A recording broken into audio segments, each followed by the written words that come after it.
Hi, I'm Chef Cody, and we're here at Fallbrook Winery with Ira. And we're actually picking some beautiful avocados straight off the tree.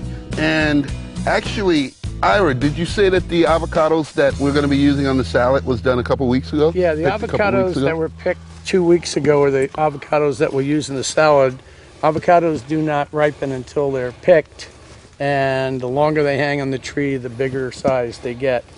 We have two varieties here, the Haas, which he's using tonight for the salad, and Fuertes, which are a little bit bigger but have the same oil content, and they're just as tasty.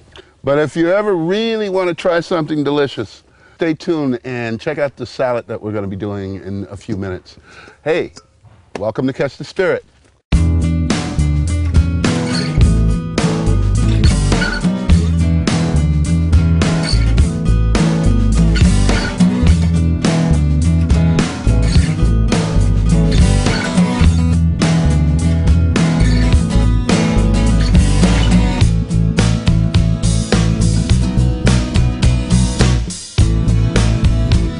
This is Fallbrook Winery, and as you all know, I'm Chef Cody, and we're going to be having some fun with some really good wines.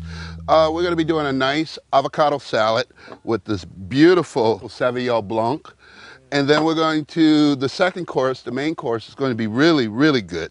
We got some excellent swordfish, and I want to show you guys a way of doing swordfish and not necessarily serving a white wine with it. So we're going to actually do this BDX, which is one of the best wines that I've tasted here at Fallbrook Winery. And then we're going to finish up with an interesting chocolate flan, and we're going to be serving a nice Sangiovese. And when I get to the flan, I'm going to tell you guys some secrets that we did with it. We really had some fun with this flan. But the first thing I'm going to do is start with this lemon and get the salad rolling real quick. Now, if you're not familiar with this concept, I'm actually going to be grilling the lemon. Really nice and simple. We're going to go ahead and cut an avocado in half. Now that's a beautiful avocado. Then we're going to get 4 nice slices. Got a spoon here, and we're going to spoon out 4 slices. Now, as I said, I've got some lemon grilling for this salad, which is going to probably surprise a lot of you to actually have grilled lemon, but that's one of my favorite combinations with avocado. And then we're going to do a nice vinaigrette in just a second. Okay, now we're going to go ahead. Then we're going to take a little bit of greens, and I actually am using beet greens, and that surprises a lot of people to hear of someone using beet greens in this manner, but I guarantee you if you try it, you will truly fall in love with it. And that's just the basic chiffonade on the beet greens. Then we're just going to rotate. And now, while that's finishing, I'm going to go ahead and do the salad dressing. I've got a pitcher here, and it's a little burr mixer here, and we're just going to start like so. A little bit of garlic, some shallots,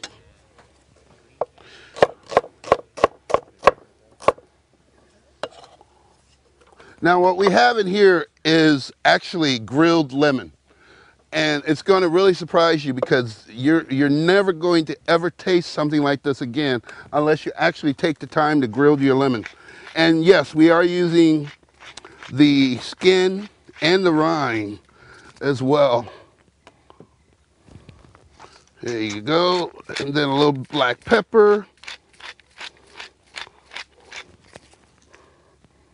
olive oil, and red wine vinegar.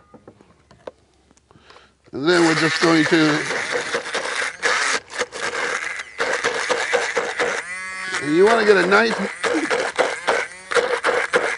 work on this.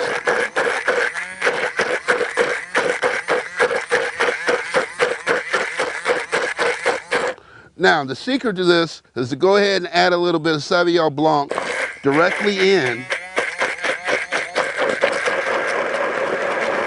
to get it started.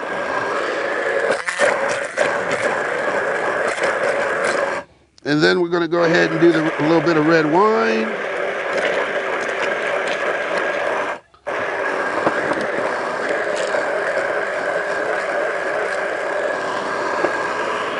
And olive oil.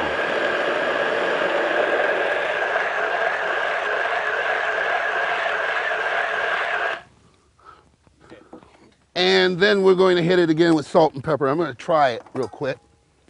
Got a little spoon here. Oh, that's beautiful. Look at that consistency. Mmm. Mmm. Oh, yeah. Oh, yeah. A little bit more salt. And you're going to get this great bitterness with this dressing that's going to really surprise you, but it's delicious. It works great with the palate. And a little bit more pepper.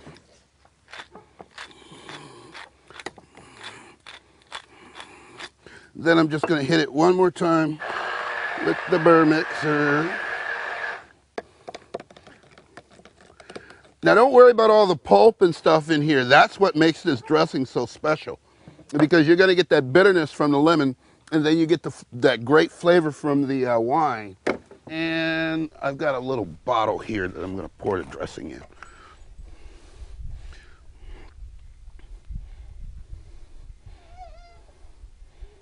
And we're just going to pour that in like so.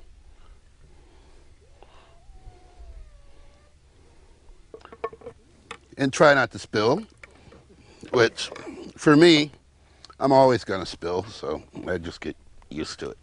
Okay, now there's the salad dressing ready to go.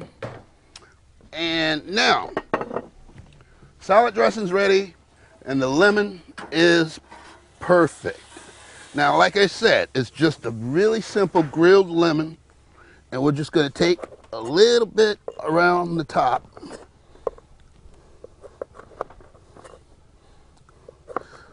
Then I'm going to leave a little piece on so whoever gets to try this can go ahead and do a quick squeeze with it, and you're going to be real impressed with this dish. And then we're just going to pour a little bit of salad dressing, like so. And I've got a little bit of Roma tomato here. We're going to do a quick chop.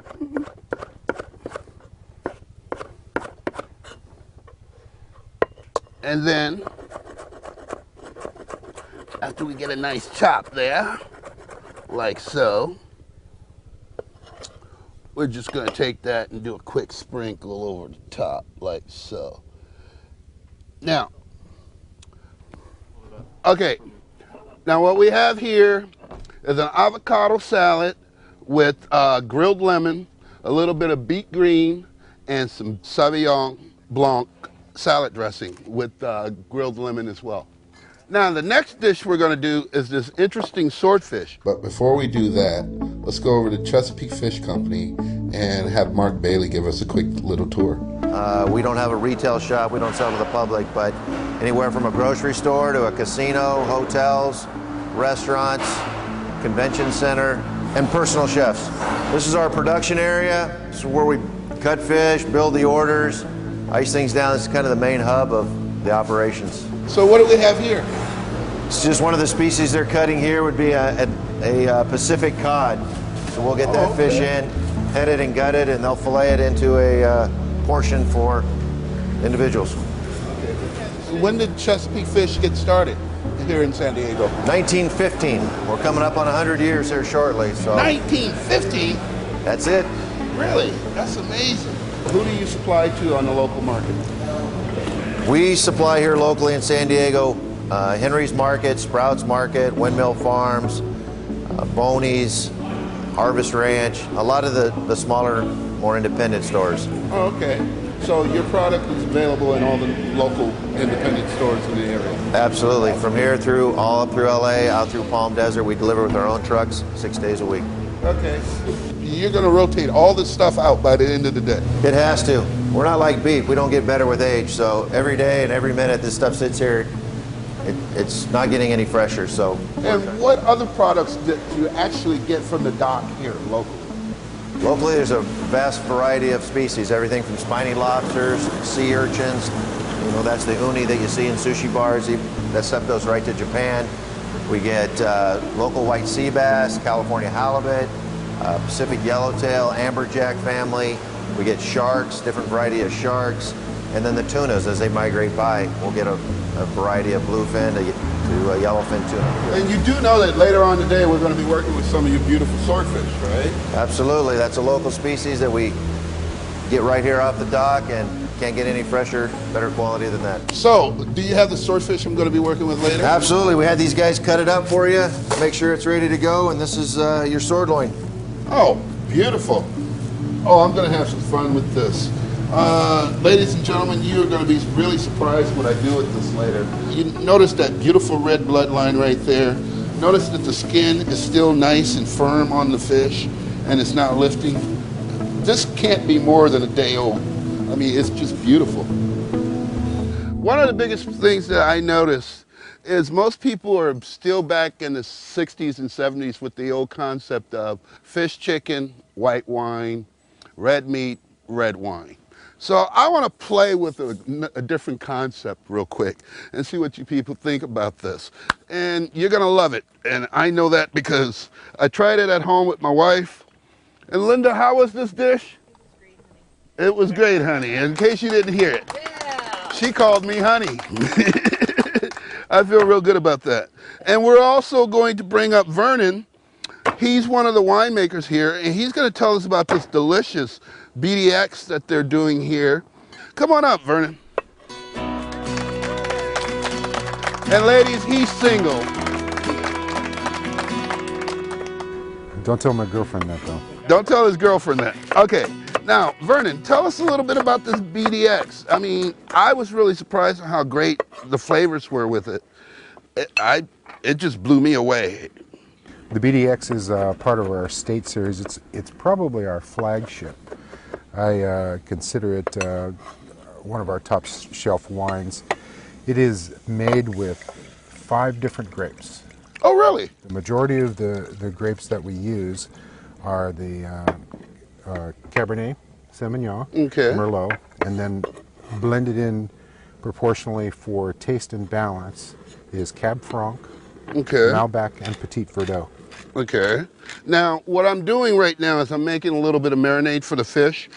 And you will find in the recipe that it says to marinate for approximately 5 minutes. We got a little bit of TV land magic going on here. So we're going to just cut that down to about, we're going to put some on and go from there. But anyway, the sauce that we're working with, I've got some shallots and some garlic in here with some of the BDX. And we're going to finish with these beautiful tomatoes here, which are seeded and skinned, and we're just going to let it reduce. But anyway, I'm going to go ahead and finish the marinade as Vern grabs a couple glasses. Got a little bit of olive oil here, and then we've got some fresh lemon juice. What does BDX stand for? Good question. BDX actually is a play on initials.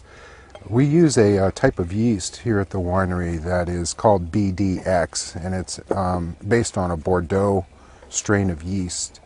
Oh, okay.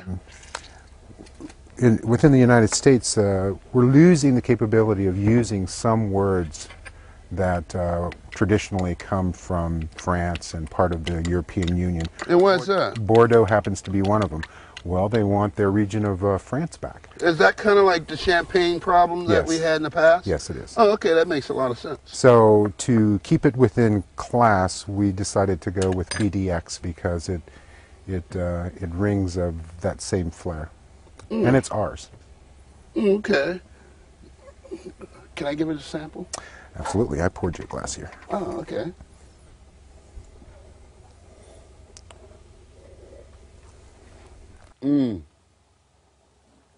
So this is 5 different grapes. 5 different grapes. So exactly how are you combining the grapes for this wine? Well, the first thing we start out with is we'll use Cabernet Sauvignon and Merlot, okay, and that makes the majority of the blend. And then from there, the first thing we're looking for, of course, is fruit balance and acid balance in the wine. We try to use the complete group of Bordeaux blend grapes that have been used traditionally, and these are grapes that are grown here on the estate. So it's a matter of just blending for taste. Oh, it's delicious. And for people out who's watching me try to continue cooking as we get this going, I'm actually going to add the tomatoes right now.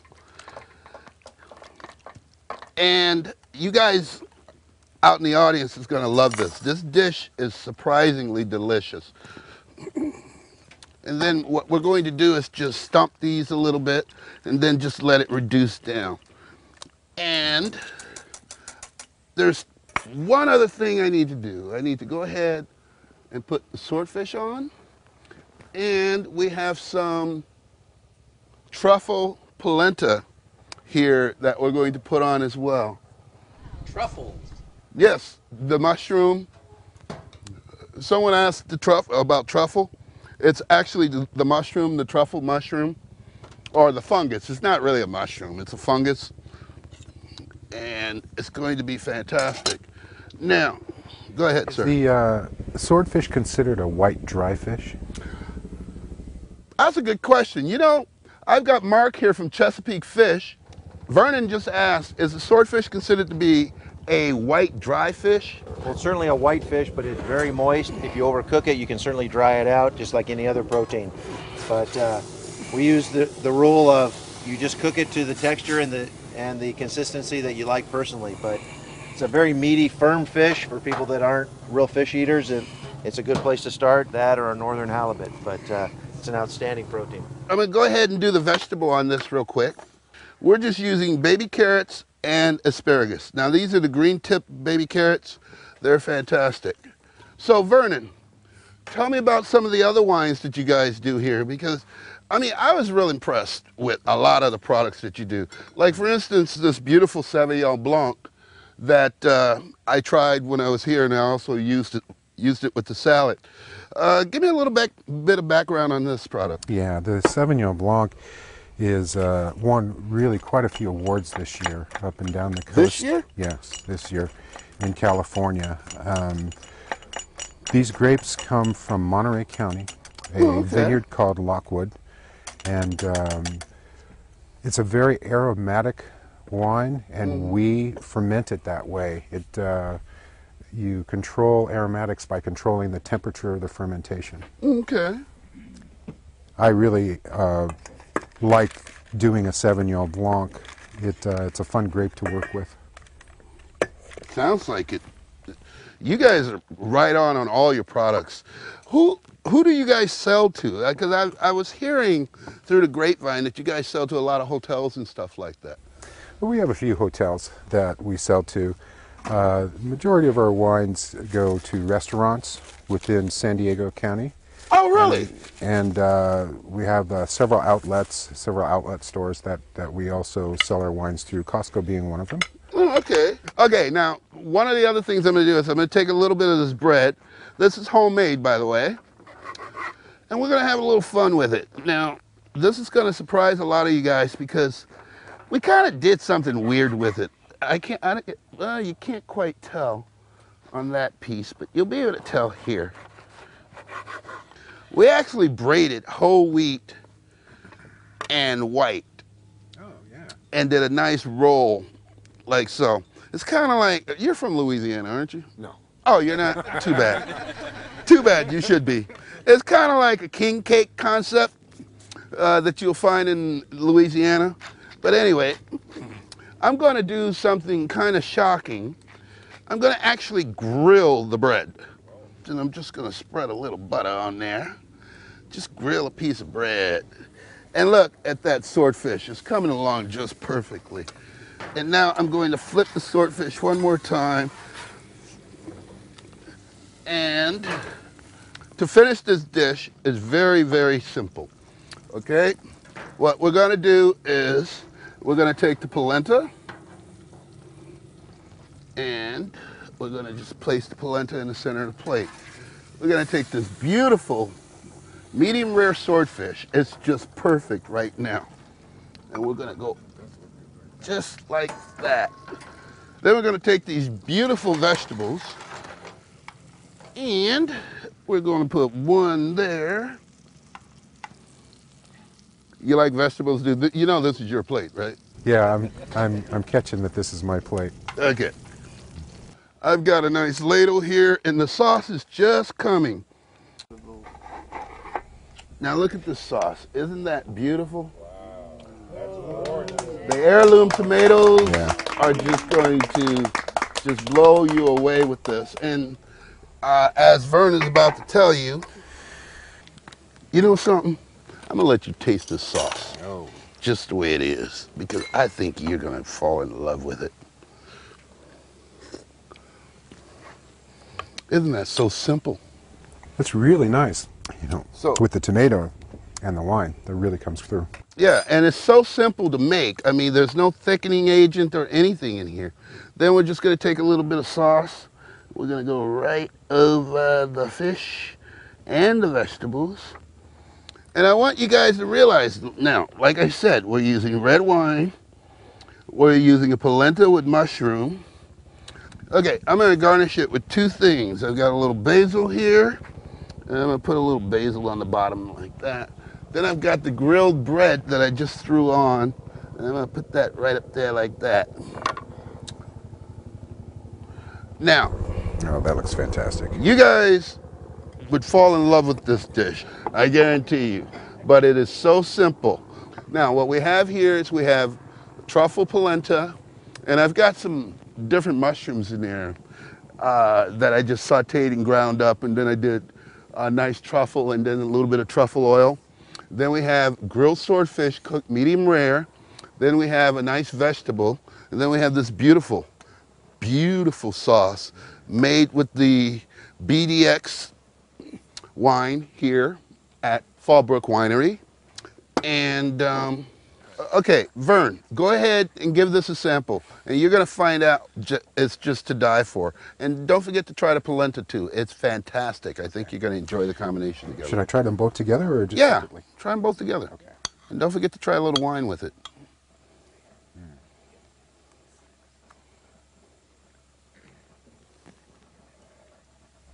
Oh, the truffle really stands on its own on the side, and the swordfish is cooked to perfection. Perfection.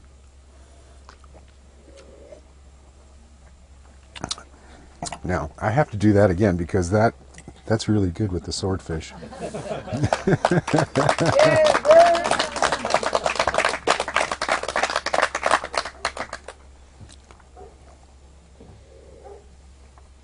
Now, like I said, always remember and never forget, it's no longer fish or chicken white wine, beef or red meat red wine.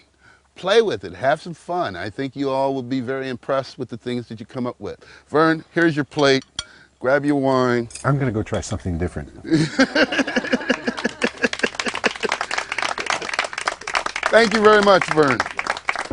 I got this great flan dish that I want to share with you guys, but before we do that, let's take a little tour of the winery. This looks interesting. What exactly are they doing here? Well, one of the things that we think makes our wine so special is we hand punch down the cap through the juice during fermentation. Oh, okay. And what exactly does that do? Well, what it's doing is it's extracting the maximum amount of color and intensity of the fruit from the skins, which gives us a much deeper color. Okay. The fermentation lasts 7 days, and we punch these, every bin is punched down 4 times a day.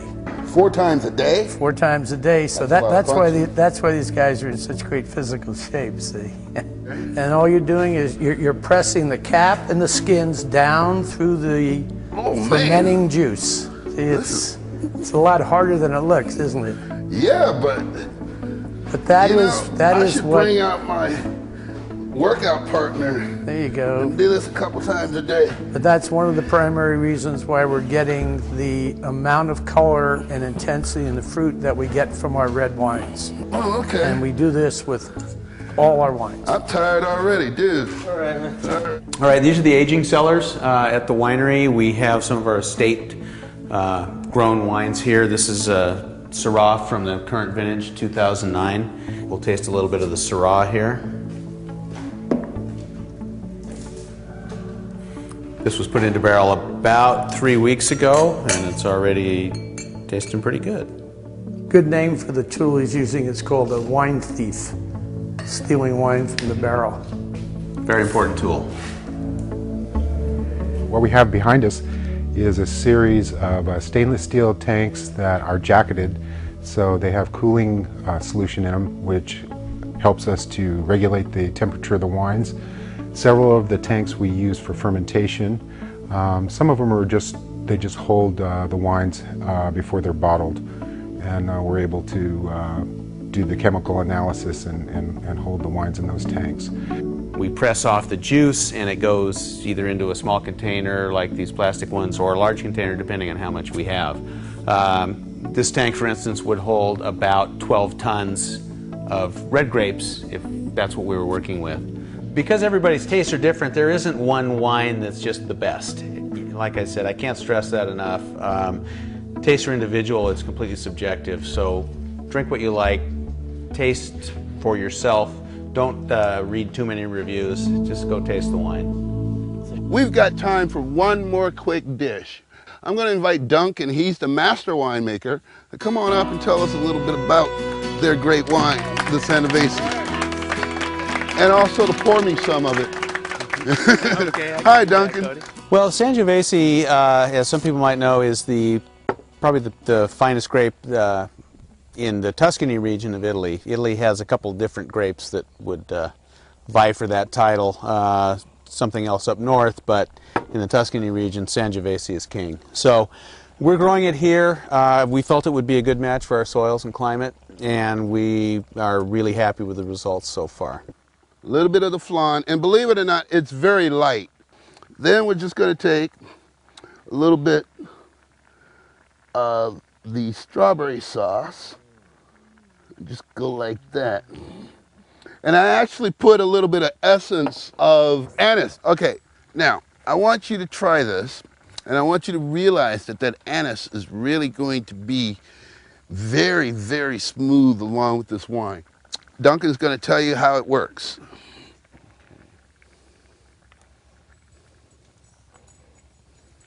Now you got to taste it with the wine, Duncan. Okay.